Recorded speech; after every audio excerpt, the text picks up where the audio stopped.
Hey guys, there was this news that broke out today. I don't know whether it was today or yesterday, where this news host, what's her name, Ana Kasparian, yeah, from the Young Turks. Yeah, I know her. I know when she debated Ben Shapiro. That's when I started following her. Well, not following her, just every now and then I tune into the Young Turks to see what the progressives are saying. So yeah, I there was this news that broke out that she might be leaving the progressives. So yeah, let's check it out. I don't know how true. I don't know if it's true. I don't know. So let's check this clip out. Let's see what's going on. Young Turk's Ana Kasparian is catching heat for saying she has left the left. I'm going through something very real and very sincere, and it's uncomfortable, and it has not been an enjoyable process for me. It's been difficult. And so, the internet being what it is, all sorts of people from all sorts of political ideologies have theories on like what's actually happening with me, right? And the main accusation, both from the left and the right, is that I'm grifting, which is hilarious because literally nothing has changed about my work life. I'm in the same place.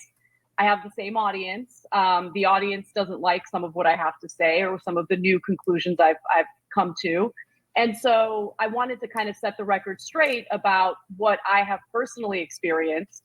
I don't know what my political labels are at this point, right? Because I feel like I don't really fit anywhere. And that's just full honesty. It's again very uncomfortable for me. And I want to say that out of any point in my adult life, this is probably the point where I'm the most malleable and open to new. This comes after a Damn, she's on a crossroads. Who would have thought? Who would have thought Anna Kasparian would be in a crossroads where she doesn't know whether she's hearing bullshit from the left or BS from the right?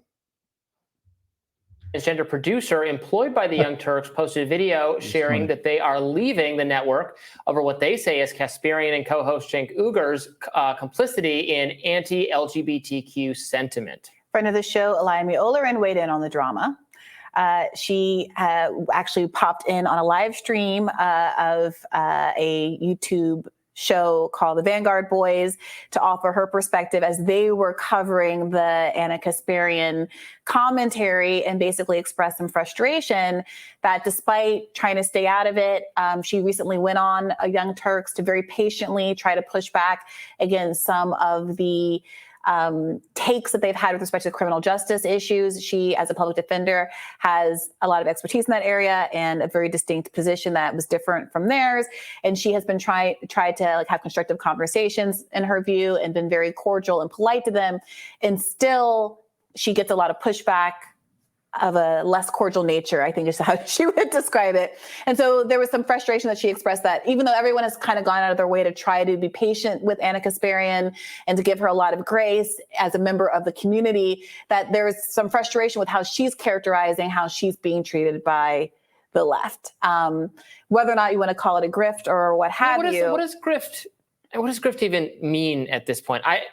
I would use that word to describe someone, I guess, who I suspect is insincerely pretending to change their beliefs for more clout or to reach a bigger audience or different audience. Maybe that applies to certain figures. So I would assume that Brianna would be big mad about this. I would just be assuming that she would be big mad because everyone knows Anna to be like this far left wokey that and now she's coming around to like common sense, because the progressives, they don't want common sense. They want you to make every decision, see the world through how you feel, your emotions, how you feel. And when you start using logic and based reasoning, yeah, it's like getting red pilled. When you get red pilled, yeah, your worldview changes. I swear to God, your worldview changes. So that's what I think she's going through right now.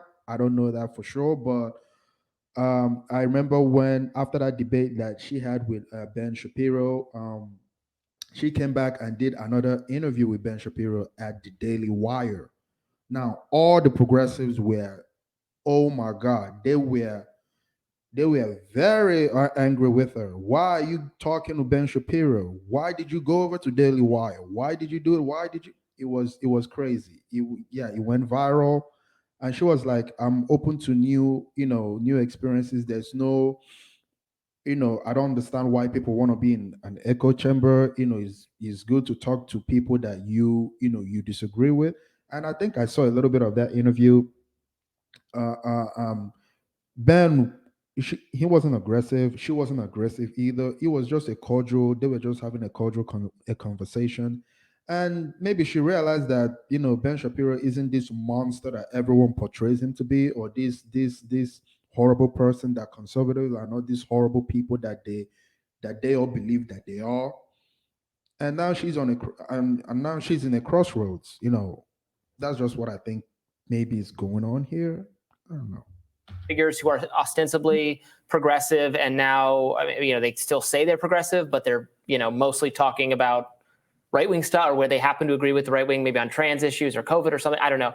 I frankly don't know if this applies to Ana. It sounds like maybe she's sincerely changed her mind. I mean, she's consciously saying, I don't really associate myself with all leftist views anymore. Maybe she. I mean, I don't know. I've changed.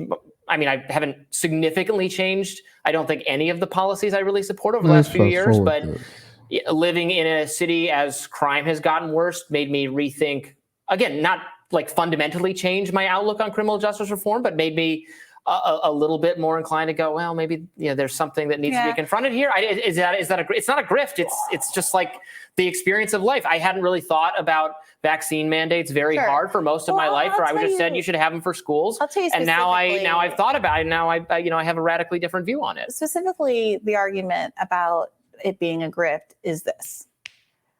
Ana has demonstrated a really competent understanding of why it is that the left, many people on the left, think it's perfectly reasonable and even good to respect people's pronouns, to use language that acknowledges what many in the mainstream and on the right characterize as goofy, if not harmful, things like the phrase birthing people, or the most recent controversy is referring to trans men as having bonus holes instead of vaginas because of their dysmorphia.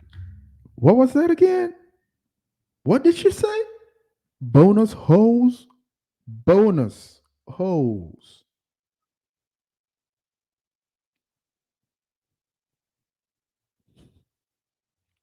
Let's continue. Yeah. And sorry.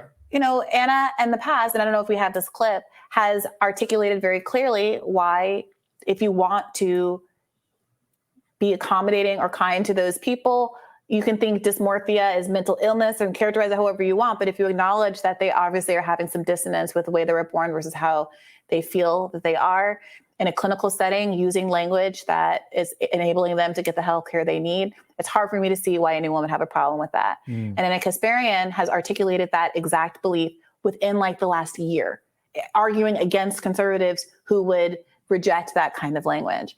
And now, without any real reckoning with that previous clip that's gone viral many times now, she has reversed course on that particular issue. And after years, I mean, Young Turks is the oldest left media institution, I believe, that there is, a real front runner in the online media space. After years of speaking very specifically and knowledgeably about any number of criminal justice issues, with the world being what it is for all of that time, crime didn't just come anew during this time. Nothing has really changed substantively in the way of the world. A sudden decision to say, well, the left just doesn't care about victims of crime. I mean, some people make that argument and they don't know better. The left's argument isn't that it's not horrible when people are victims of crime on subways or in their communities. The left's argument isn't that we should let gun violence go unchecked because it would be bad. I remember that video where she said, yeah, people don't, the left doesn't care about victim, because it's not even about, the left care more about who is committing the crime than the victims. And this has happened so many times. You see it so many times. I remember her making that video. I saw that video. I watched it. To arrest people who murder. That's not what criminal justice reform is about. It's not what police abolition is about. It's not what any of this is about.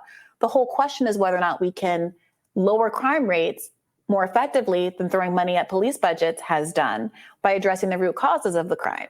Right? And Ana knows that. So to know that, to have said that, to have articulated that so many times in the past, and now take a different approach where you characterize, I would argue, mischaracterize what the left's agenda has been. The left agenda that you have been a part of is causing people to really wonder what's motivating that shift. And given that we live in a media climate where, like it or not, there is an enormous appetite for people who leave the left. Dave Rubin is often brought up as an example of this. People who say, I'm an independent thinker. I can't be put in a box. I'm willing to challenge the establishment. I'm really willing to challenge orthodoxies. Sometimes that's authentic and that's fine.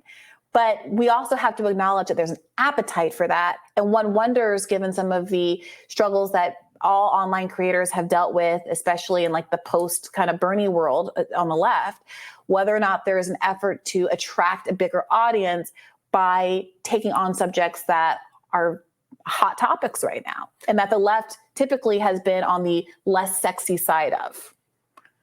Yeah, I mean, really? Did she say she's doing all this for clout?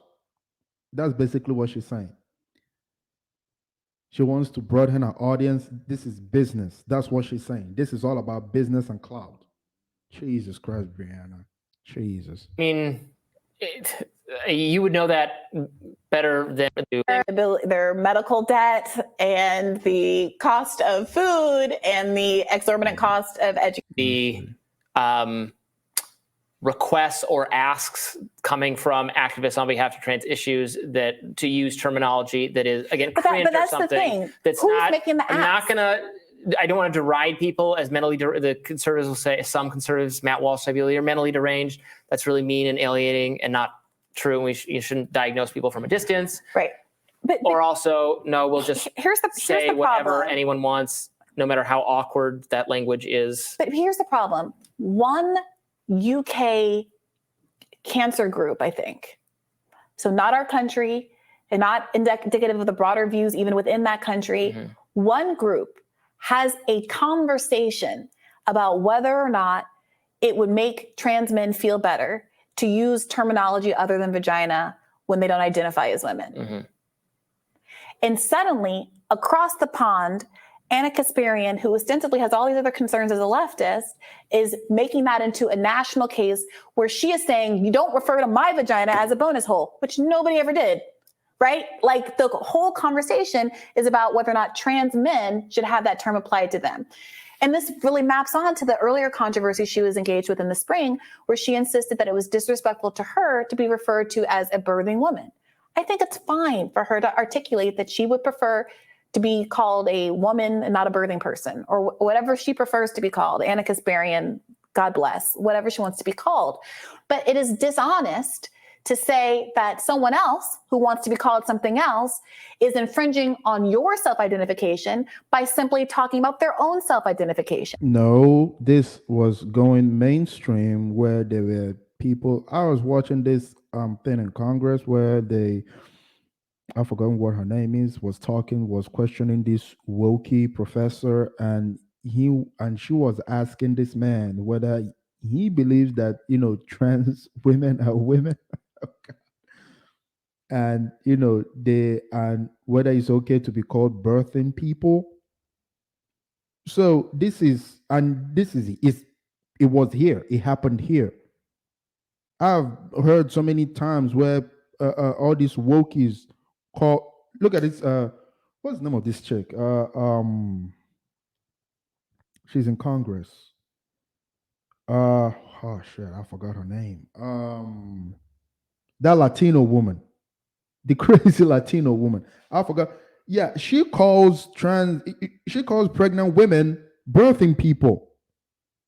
She has said it many times. Yeah, AOC. Yes, AOC. She has called pregnant women birthing people. She called. So if that's not mainstream, I don't know what is. And that's why people were upset. No one could find the human being that once referred to Ana Kasparian as a birthing person. No one could source this person who allegedly has infringed upon her rights to self-identification by insisting on her being a birthing person other than a woman. I think we can all agree that her self-identification matters, and I'm happy to, and only have, referred to her as a woman. But now she and others seem to be infringing on other people's rights to be referred to as they want to be referred to. If Jordan Peterson, who was it that said that, who claimed that being called cis is a pejorative? Was it Jordan Peterson? It was someone from that world. Elon said they were going to not. That's fine. Allow. I don't know. You know, it's difficult to. I don't know how else one refers to. You know, if you want to be called, you know, born biological man, a man, whatever. I mean, I think the point of that was just to deny that the trans category exists. Right, and that's the problem. And so the word cis doesn't exist because you want to stigmatize people who aren't trans or anything. But if you have a word trans and you're trying to identify, say that someone's not trans, you can say they're not trans. That's fine, I guess. But cis is just a word that means not trans. Or you just say a woman. Well, no. I wouldn't, because the whole point of the matter is that trans women identify as women. They describe themselves and believe that they are and feel and experience the world as women. Yeah, you and feel. So they want something that distinct. There's a term, right, a need for a term. Exactly. So the war against cis is not a war against their self-identification. It's really a war against trans people's right to identify as trans, and that's really illuminating. So when someone who like well, Elon, you can identify as trans. You're a man, you're a trans man, etc. Well, no, that's like saying I have a yellow piece of paper and a white piece of paper, a trans and man is not I'm a paper and you're not because you're white paper. No, they're both paper, but this one's yellow and this one's white. That's paper. This is also That's paper. Yellow paper. This is also paper. And unless you're saying, and you have every right to say this, unless you're saying that in no way, shape, or form does anybody's identity matter, and if you're a trans woman, you're really a man. And that's a stance that a lot of people have. You're a trans woman. Right. But they're both paper. They're both women is the argument. They're both women. One's a cis woman and one's a trans. No, a trans woman is not a woman. It's not a woman. What we're saying is we don't need really a separate category for this, which is like, you know, we would stack the papers up to the ceiling versus like 3 of those. And we're not trying to disinclude the yellow papers. You literally are. Not you, but I'm saying I'm not saying the yellow paper is it's paper. It's you're yellow paper. You're dancing around trying to avoid calling this thing paper. It is paper. Whatever. I don't care. All right. Yeah. So, well, you've seen that. You heard that. This is quite insane talking about this trans stuff. Anyway, yeah. So Anna, well, I hope that she figures herself out. If she wants to go, you know, even deeper in the left, you know, I don't think that she's gonna like make a pivot now and become conservative and whatever. I don't think that's the case. She's just in a crossroad now where she's, you know, kind of questioning things that she has believed in strongly. And I think most people go through that. I went through that. Yeah, so she's gonna come out of it a better person, and you know, it is what it is. Anyway, if you like the video, please hit that like button, hit the share button, leave your comments down below. I'll read them, I'll reply, and if you may, please subscribe. You have a good night.